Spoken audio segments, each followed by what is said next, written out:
like the movie. Hold on. Wait. What do you mean that's not what the movie's called? It's called The Invisible Man? This was the Invisible Man movie? Oh, shit. Oh, okay. Today I'll be reviewing The Invisible Man. Alright, ghouls and gals.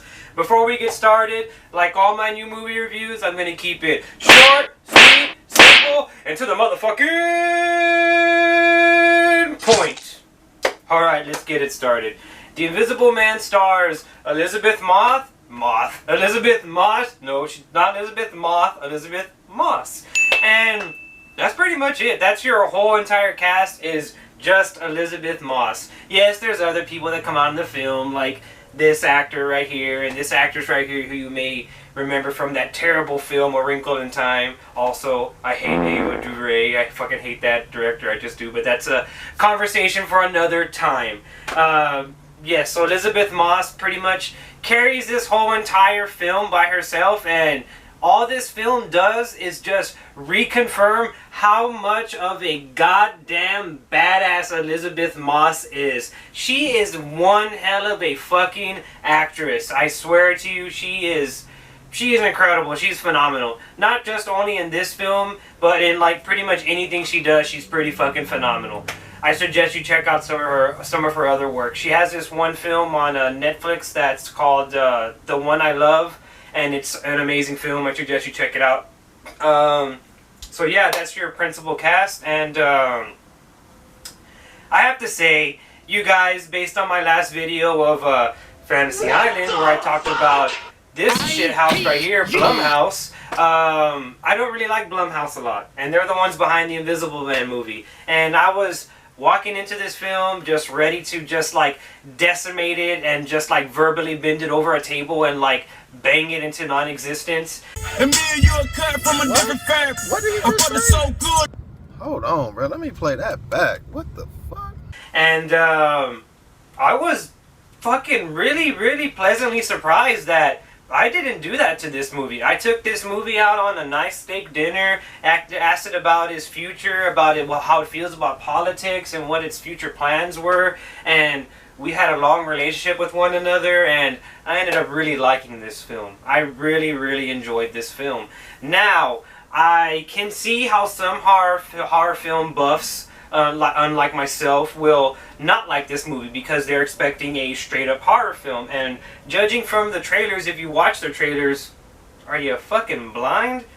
Because this movie is straight up front. It's not transparent. It's a drama. It's a drama form. Before anything else, this film is a dramatic thriller with some horror elements put in there. And it does that well. I mean, this might sound like an insult, but I'm really not meaning it to be an insult. This film is like what it would be if the Lifetime Movie Network decided to make like a horror film, but make it like really competently made. Like this film was made by someone who actually knows how to direct a film and write horror well. This is what that would be like. This is what The Invisible Man is. The Invisible Man is what Lifetime movies should be.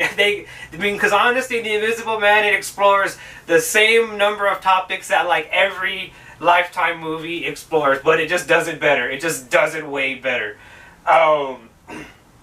But yeah, this film, at its core, it's a film about a woman who's trying to gain power in her life back after having to deal with somebody that was verbally and physically abusive and controlling, and that it basically a narcissistic, self-absorbed asshole. And she's trying to, regain herself, and get a wrangle in her life again. So that's what this film is about at its core. I mean, this might be a turnoff for some people, but the whole Invisible Man aspect of the Invisible Man movie is kind of put on the back burner for what Elizabeth Moss's character is going through. And I feel like that was made very apparent in all the trailers for the film, because if you watch the trailers for this film, you know straight up front and center that this film is gonna be very heavy on the drama and kind of light on the horror. But that's not to say that there isn't elements in this film or scenes in this film that are not horror. There is some pretty good horror moments in this film. Hell, there's actually some pretty good action sequences in this film, and they're all filmed superbly well. Leo Wynell, I think that's how you pronounce his name. He's behind some of the Saw films, and I may not like those films, but I can say that they're good at what they're doing, and he brings that flavor over to the Invisible Man, and it works very well. I mean, they mesh very well, those two flavors. And I have to say that, again, going back to like my disdain for Blumhouse and me not liking him that much and having little to no expectation for this film, I think this is what I said about this film. What the fuck is this piece of shit?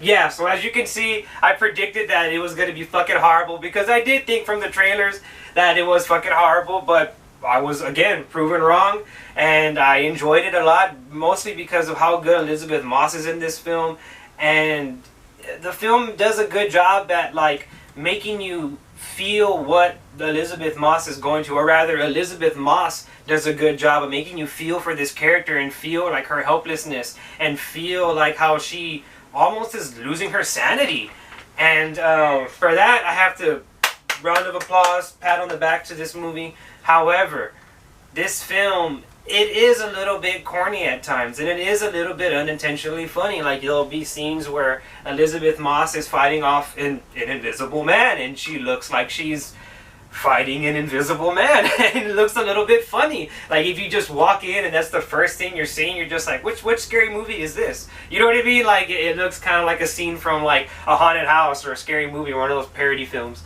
But, yeah, so there is some instances like that, and the film does kind of play fast and loose with some of its key plot elements, and that's okay. I mean, it's kind of a film that doesn't want to, like, spell it out for you. It wants you to connect the dots, and, I mean, just speaking for myself, I was able to do that. I was able to connect this and that, and this meant that and stuff. But for some other audience members, I could see how they would react and be kind of like, oh, what did they mean by this, or how did that happen? Because there is some moments in the film where they leave it up to you to decide what happened. But yeah, so I think people are going to be surprised with this film, and they're going to walk away really enjoying this film. Although it isn't a great film by any stretch of the imagination. There is times where it is a little bit dull, it is a little bit boring, there isn't really a whole lot going on because, again, he's the Invisible Man. His whole thing is, you can't fucking see him. You can't see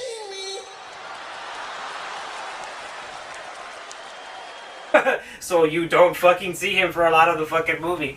But yeah, if you're in the market for a good dramatic thriller that's kind of a study of an abusive relationship and like a study of gaslighting and is basically, you know, a simile or metaphor for gaslighting, that's what this film essentially is. I suggest you get out there and watch The Invisible Man. My final verdict for The Invisible Man is going to be a 7 out of 10. Again, in summary, I did enjoy this film. I enjoyed it for what it was. I enjoyed the amazing performance from Elizabeth Moss. But The Invisible Man ultimately falls victim to Elizabeth Moss's immaculate performance because he is very much put on the back burner. This film could have been called anything else and people would have been like, oh, whatever. It just kind of uses the Invisible Man name to kind of boast up its reputation, which that's fine. That's really fine, especially because they did a good job of it. But again, this could have been called anything else and people still would have probably gone to see it. So again, 7 out of 10, and I do suggest you get out there and watch it. I'm Ryan T, and I'll see you later.